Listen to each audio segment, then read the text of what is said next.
Hello students, a very warm welcome to today's session. In this session we'll learn what are various filtering mechanisms. So we started off with packet filtering and stateful inspection. In today's lecture we'll learn what are application gateways, circuit gateways, and on what layer do these actually operate. So let's quickly revise what was packet filtering and what was stateful inspection firewall.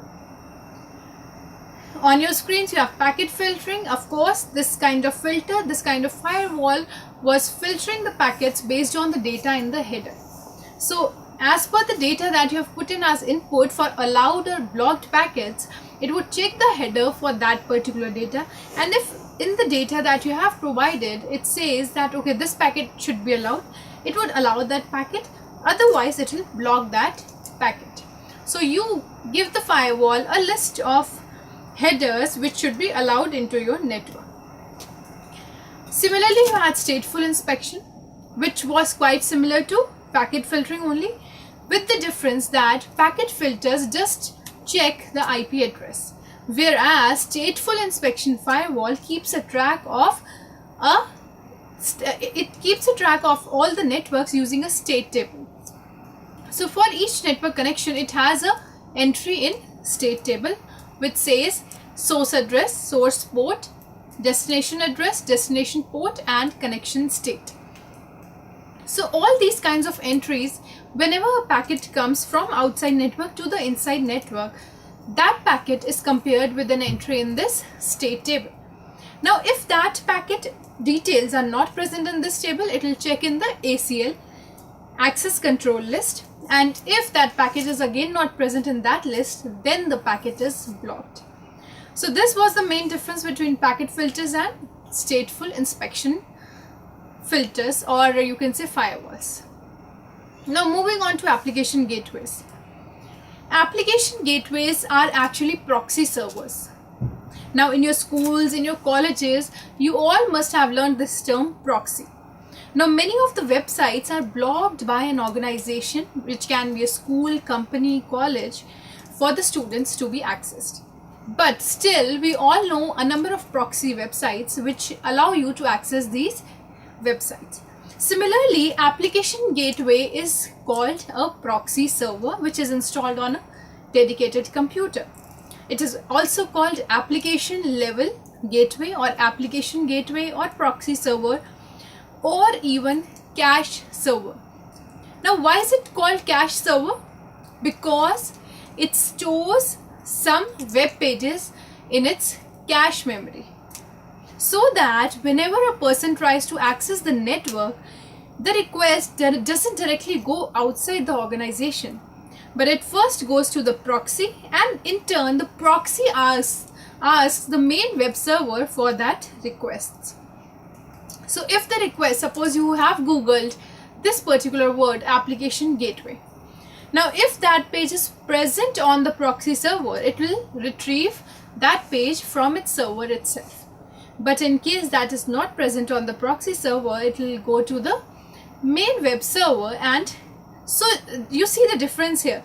You add web server, now you have this particular line between you and your web server, which is proxy. So you request the proxy and proxy requests the web server. So on your screens you can see that proxy servers can store the most recently accessed pages in their internal cache. Now an example it says is a firewall that blocks all requests and responses for web pages from internal computers. So any kind of internal computers, any kind of requests or responses that have come from internal computers, these are normally blocked by the firewall. So this is an example which most of the organizations actually implement.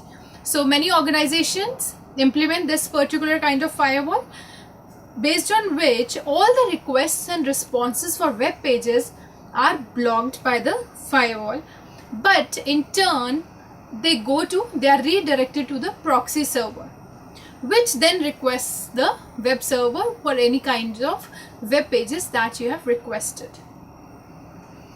On your screens you can see this particular diagram in which you have client, proxy server, and web server. Now the client is you in this particular case, who is trying to access some web page which is blocked on your company's network. So on your screens you have the first step is client requests web page from proxy. Now in turn, proxy requests web page from the web server. So the one-step process which was from client to the web server directly now becomes a two-step process. Similarly, when this web page is retrieved from the web server, it goes to the proxy server. So web server returns information to proxy, and in turn the proxy server sends the information to the client.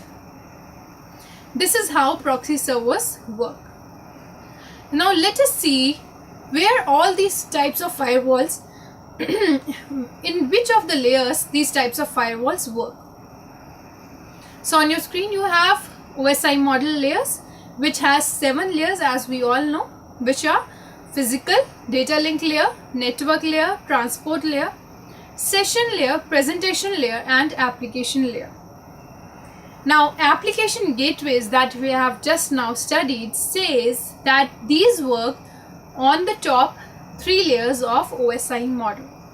So application gateways work on application layer, presentation layer, and session layer, whereas circuit gateways mainly operate at the transport layer. Packet filtering. Packet filters we have learnt in which was the first kind of filtering mechanism, right? Packet filters work on network layer because they compare with the IP addresses, right? So they, of course they would be working at network layer. And the other kind of firewalls which are MAC layer firewalls. Now MAC is a sub-layer of data link layer. So these work at data link layer. Let's move on to the next slide, which says firewall rules. Now any kind of firewall that you implement at your organization, of course it is based on some rules. It allows or blocks some information or packets based on some rules that have been defined by you as a user or as a company. So what these rules can be, let's understand, and how you can define these rules. The first rule, IP addresses. So you can allow or block the content based on IP addresses. Now you can allow class A addresses but block class B addresses. Such kind of distinction and rule definition is possible in firewalls. Also you can ask the firewall to allow some kinds of IP addresses and block all others. The second one, domain names. So what are domain names? In the website names or in the URLs, you see that in the end you have .com, .com, .edu, .org. So what are these? These are called domain names. Now if you want that, okay, I do not want anybody to access any website with the domain name .gov. That means any government organization's website my company people should not be able to access. So that rule you can define in firewall, in which you can define what domain names to allow and what domain names to reject. The third one, protocols. Now this again can be defined in firewalls. Let us say you want your system, you want your firewall to allow packets coming through FTP, but you want it to deny packets coming through SNMP, or let's say SMTP. So such kind of distinction or differentiation is possible in defining rules for a firewall. The same thing can be done for ports. Some data from some ports can be allowed and from some other ports can be denied.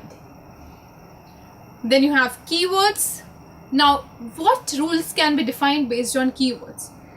Now there can be various kinds of words which you can define in the rule for your firewall, which you want that if these words are present in this particular website, your firewall should immediately block that website or block that content or block that information. So such kind of rules are possible when you are defining a firewall policy. Now this was all about firewall basics, firewall rules, various kinds of filtering mechanisms and types of firewalls. In the next session, we'll learn what are hybrid firewalls and we'll also understand various kinds of firewall architectures. Thank you for now.